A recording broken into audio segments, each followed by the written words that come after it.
Il n'y a pas un seul média qui nous représente. En maison de disque, les DA qui nous représentent, ils viennent des fois pour faire le sale boulot que personne ne veut faire. Tu vois, le Renoir, le Rebeu ou le Renoir de maison. Tu vois, ils viennent une fois qu'ils ont bien servi, salut. Il y en a plein qui c'est arrivé. Mais aujourd'hui, là, dans les maisons de disques, il n'y a personne qui nous représente, frère. Tu vois, tous ceux qui signent les rappeurs qui marchent là, c'est pas des gens comme nous. En plus, les gens sont aigris. Ça veut dire quand tu vas parler, on va dire que t'es aigri. Donc forcément, voilà, c'est du rap, c'est comme t'as dit, c'est du rap jetable. Je prends aucun risque, pas de prise de position. C'est pas normal. Après, est-ce que le côté positif de tout ça, c'est pas que quand même il y a plus de rappeurs qu'avant, même si tu as vu. Malheureusement, il n'y a pas la qualité qui va avec tout le monde, t'as vu? Mais les mecs aujourd'hui sont un peu plus indépendants que les mecs d'avant. Bien sûr. Tu vois, parce qu'ils ont capté qu'il faut monter leur label et qu'il faut avoir le moins d'intermédiaires possible. Est-ce que c'est pas le côté positif aujourd'hui? C'est un côté positif. Après, l'inconvénient, c'est que c'est devenu un mode de consommation limite fast-food. Tu vois, les gens ils sortent des albums tous les 2 mois, on dirait. Tu regardes, ils sortent des doubles albums, des triples albums. Ça va trop vite. Après, moi, là où j'en veux pas aux rappeurs, c'est le public qui veut ça. Essayer de faire un texte conscient, on va pas te regarder. Essayer d'écrire un petit peu, on va pas te regarder. C'est clair. Tout ça aussi qui a. Après, au risque de passer pour un vieux con, moi, tous les rappeurs qui arrivent là, je les connais pas tous. Tu peux pas tout connaître. Tu vois, c'est clair. Tu peux pas tout connaître. C'est pas comme à l'époque. Tu vois, à l'époque, il y en avait 5, 6. Tu connaissais. Tu vois, aujourd'hui, toutes les semaines, tous les jours, il y a un nouveau rappeur. Tu peux pas. Mais quand même, moi, je trouve qu'il y a une génération, il y a une caste de rappeurs que j'aime bien là. C'est les Dinos, les Esprits Noirs, tout ça là. Je sais pas si vous écoutez un peu. Parce que les mecs, ils sont dans la continuité de Time Bomb, de la Clica, de tout ça. Un mélange de old school et new school. Ouais, c'est ça. Ils ont réussi à faire le mix. Mais j'aime beaucoup. Moi, j'aime bien, ouais. Et ils sont pas mal. Moi, je les trouve vraiment pas mal. Très fort, tu vois. Mais après, c'est comme dans tout. Si tu peux faire le parallèle dans le foot, c'est pareil. Avant, percer dans le foot, c'était compliqué. Maintenant, là, aujourd'hui, tu fais 3 matchs et tu peux signer en centre de formation. C'est exactement pareil. Et on va revenir à Blacariste. Voilà ce que j'allais dire, Blacariste. Après, c'est lui qui va te le. Voilà, moi, c'est lui qui va te le devant dedans. Et nous, c'est vraiment un trip. Hein. C'est même pas pour l'oseille, maintenant, c'est un trip. C'est vraiment un trip. C'est pour marquer le coup, en fait. Des compiles, regarde, est-ce que tu vois des compiles? Non, il n'y en voit plus. C'est parce que les gens, ils veulent plus inviter les gens. Avant, le compile, c'est un partage. C'était le partage de compile. Comme il a dit, des fois, on ne sait même pas. Comment il est arrivé, frère? Des fois, on a rigolé. Comment il est arrivé dans la mixtape? On sait pas, frère. On ne sait même pas comment il est arrivé. C'est une bouche-oreille. Des Daddy Lordsy, des Uziness, des Eloquence, Olkinry. Avant, on ne jugeait pas, car moi, je me rappelle, c'est par Cédric, c'était connu. On m'a dit, lui, il rappe bien. T'as vu, je ne l'ai même pas écouté. Oh, viens, c'est ça l'époque. C'était comme ça. Après, vous nous avez emmené aussi à. Chez Blackilla. Chez Blackilla avec la force. Comment s'appelait ça? Comment s'appelait ça? La tuerie. Ouais, magnifique, magnifique. La tuerie.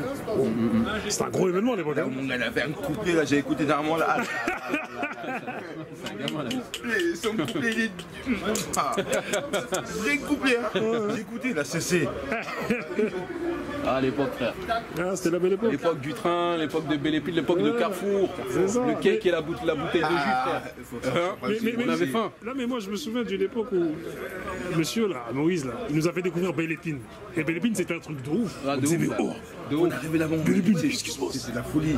C'était de la folie parce qu'on sortait du triangle, là. On sortait de notre triangle des Bermudes, là. Et moi, je me souviens très bien, la première fois que nous avons mis à Belle Épine, hein, on s'est posé, là, j'ai dit, mais Bakary, comment tu t'appelles Bakary? Moi, c'est Bouba. Ok, tac. En plus, c'est Baladji aussi qui m'a engrainé. À la base, je sors d'un match de basket à l'AS. On me ramène à Belle Épine. Et ce jour-là, c'est la magie. C'est ça. Et puis je me souviens que nous traînions tous à la gare d'Evry. Ah, la gare d'Evry, c'était le rendez-vous quotidien, frère. Quotidien, tous les soirs. C'était toi le mec des dix. Vous habites dedans. Ah ouais. Ce mec-là, il est en avance. Au niveau du vestimentaire, il est en avance, frère.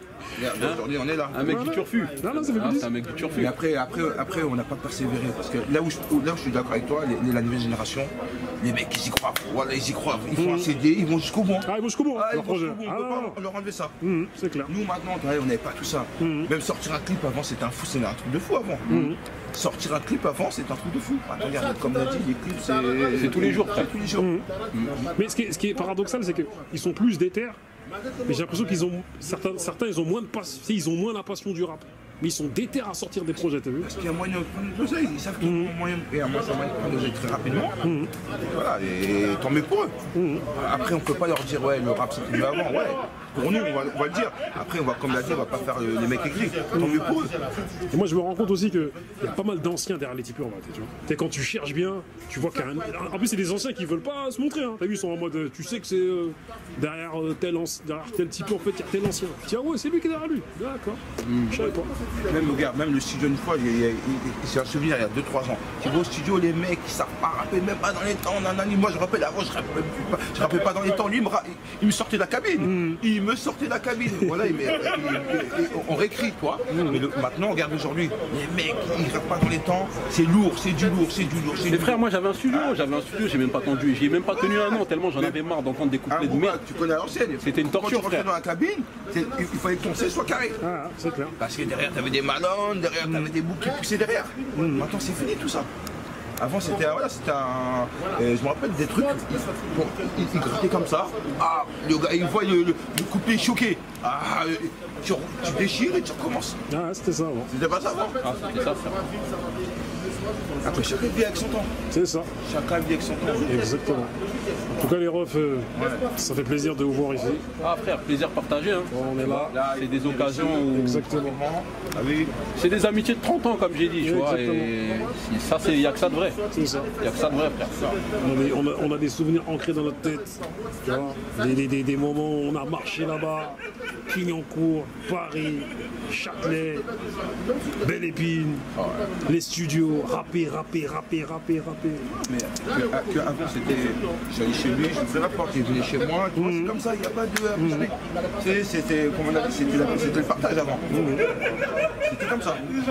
Il n'y a plus tout ça. Des fois, sans coup de tête, on part à Orléans. Je te dis, sans coup de tête, on part à Orléans. Orléans la source. Orléans la source. Orléans comme ça. Ah ouais. Parce que c'était. Pourtant, on n'était pas millionnaires, mais on kiffait. Non, c'est ça, moi-même avec mon gars Tinoseille, un jour on a dit vas-y, on devait aller à la Tour depuis. Eh bien, on va à Tour. Et on y va. Ok, je laisse l'école, j'y vais. On va à Tour.